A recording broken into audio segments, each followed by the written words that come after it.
Good afternoon. Welcome to the July 17th, 2024 Oldham County Technical Review Committee meeting. My name is Ryan Fisher. I'm a senior planner with Oldham County Planning and Development.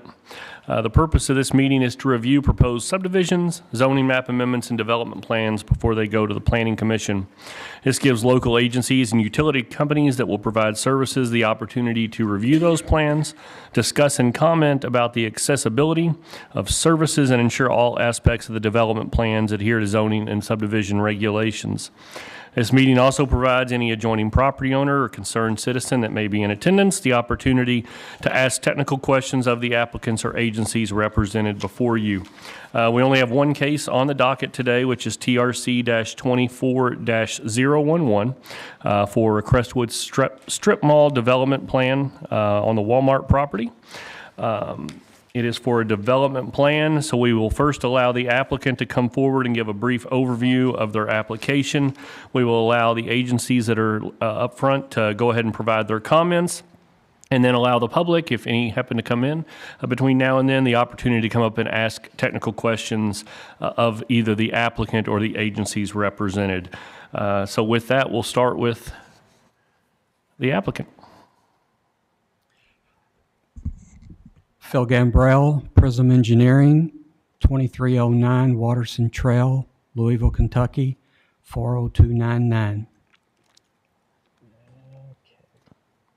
How do I get into here? Oh, yeah, you Control-Alt-Delete, and then that password is on there. It logged it off.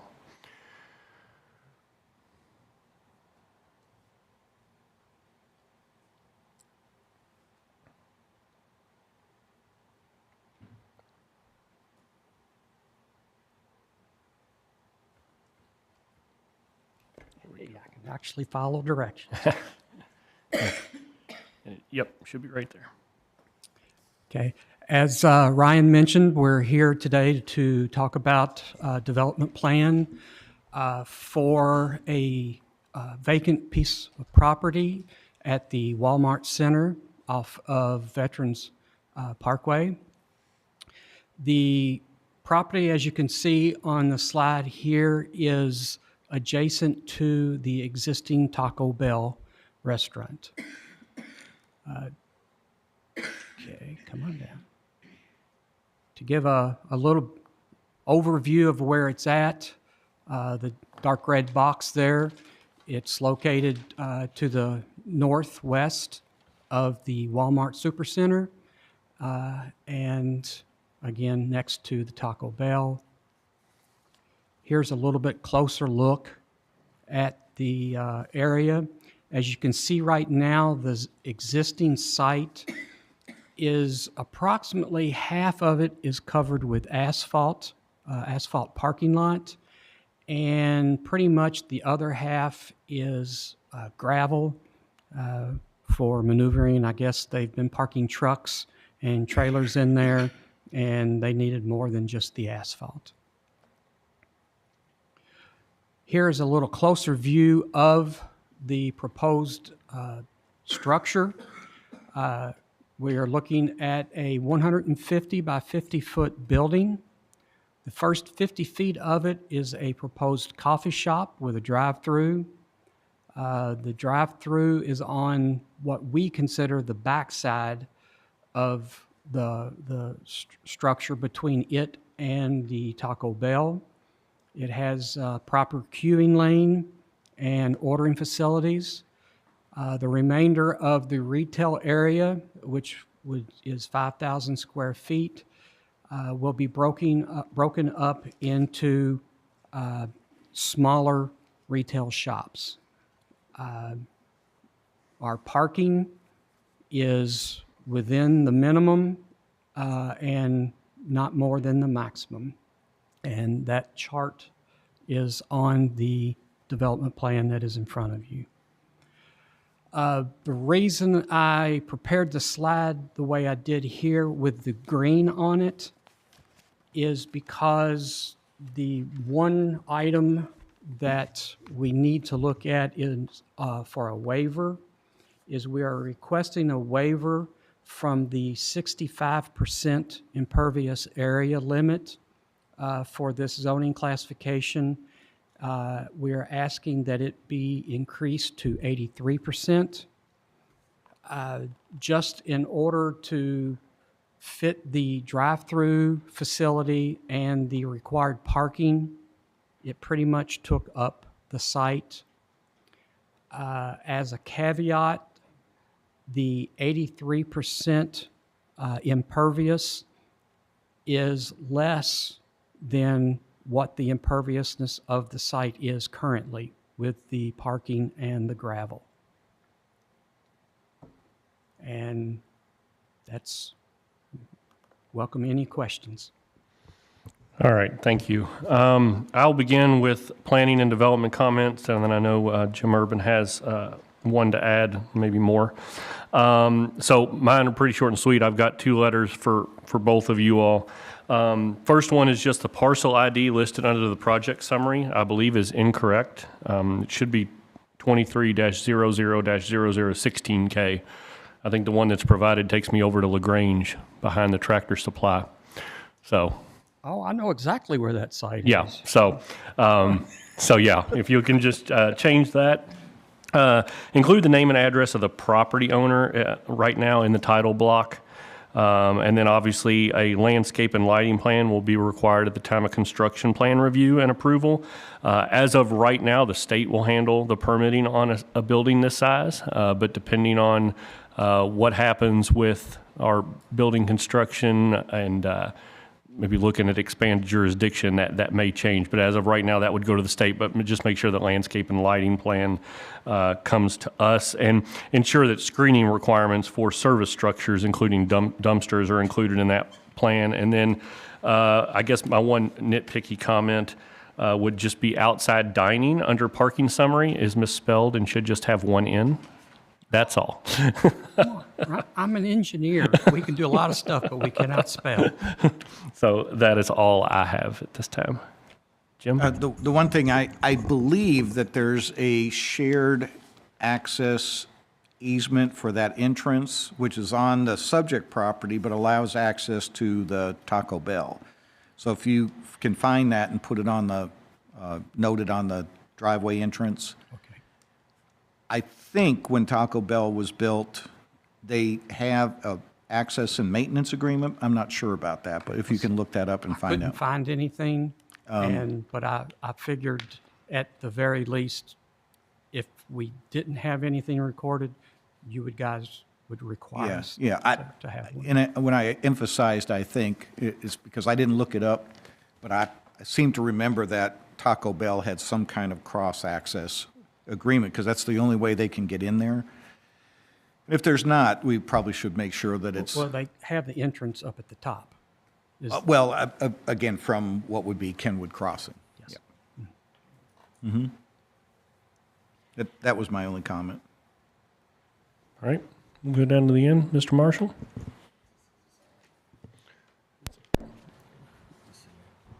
Yeah, I think I've got it. Yeah, so for your awareness, the city has really delegated development review authority to the county engineer's office, and then we review it as well from the city's side. One of the comments that I have concerns really just some traffic impact study, and Jim Silliman and I have had prior discussion about it, and he's captured that in his comments, so I'll let the detail of that come through his comments. So. Okay.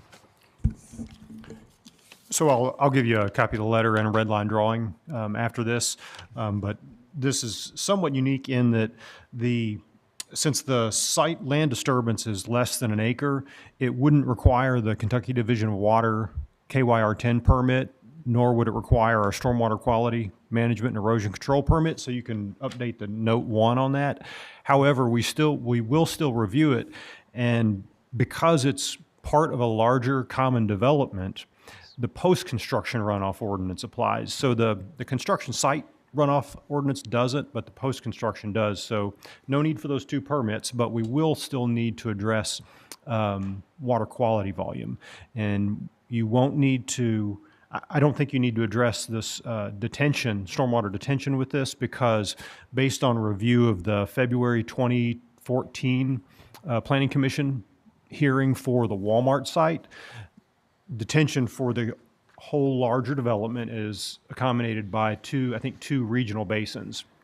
So detention should be handled, but that was prior to the water quality. So water quality does need to be addressed. There's also, Ryan mentioned that Tractor Supply. I think there's a note that references Priest Drive, so you can change that to Kenwood Crossing Drive for access. As always, ensure that the internal pavement geometry meets the needs of emergency vehicles, garbage truck, any larger vehicles that are going to be accessing this site. For the Planning Commission hearing, include a proposed pavement detail and other dimensions, including the widths of the lanes and radii. I think it appears to show curb. Our subdivision regulations would require curbing around the perimeter. Just label it so we know those two lines indicate curb. If you would, I think it'd be good to indicate, and on your red line, I've given you the plat number, the right-of-way that's dedicated on the north side of the northern parcel, because I think it helps to indicate the access to the property. Just with some pretty easy notes. There's a note referencing MSD's development review. It actually needs to be changed to Oldham County. And then lastly, William mentioned the traffic impact study. There was an impact study done in November of 2013 for that February 14 hearing. It included this and the Taco Bell site as outlot, I think 2, and assigned 122 peak hour trips for a proposed bank. If you look at the Institute of Transportation Engineers, the ITE data for just the Taco Bell, I mean, this isn't counts. This is just the ITE data, but that shows 127 peak hour counts for Taco Bell. So Taco Bell alone's already slightly exceeded that whole outlot. Then if we add, depending on the coffee shop size, I mean, you're showing 2,500 square feet, but then there's another 5,000 square feet of undetermined retail. It really far exceeds that 122 trips. So I've requested traffic counts from KIPTA for Madison, Park Place, and Kenwood Crossing. So because the other component of whether a traffic impact study is required is the volume on the road that it accesses. So once we have a better idea of that number, we can determine what type of study is required, either an update to the previous study, but at minimum, what William and I were talking about is that intersection needs to be investigated for traffic control, whether it's a four-way stop or, I don't think you'd be required to put a signal in there, but investigated for a four-way stop. And that was actually part of the land use certificate that was provided in February of 2014. So it'd be wise to go ahead and continue that investigation. So with that said, KIPTA is really typically quick about getting those numbers back to us. So I should have the volumes on those streets soon, and we can determine what needs to be done at that intersection. Okay? Very good. Thank you. Thank you. Matt Toller, GIS and addressing, we have enough numbers out there, so it won't be a problem. So, well, the retail side, depending on how many suites or units they are, we'll just probably address that when we know what might go in there. It should be four 25-foot bays. All right. All right. Anybody have anything else they forgot? All right. Seeing nobody in the audience, I won't open it up for any public comment or questioning.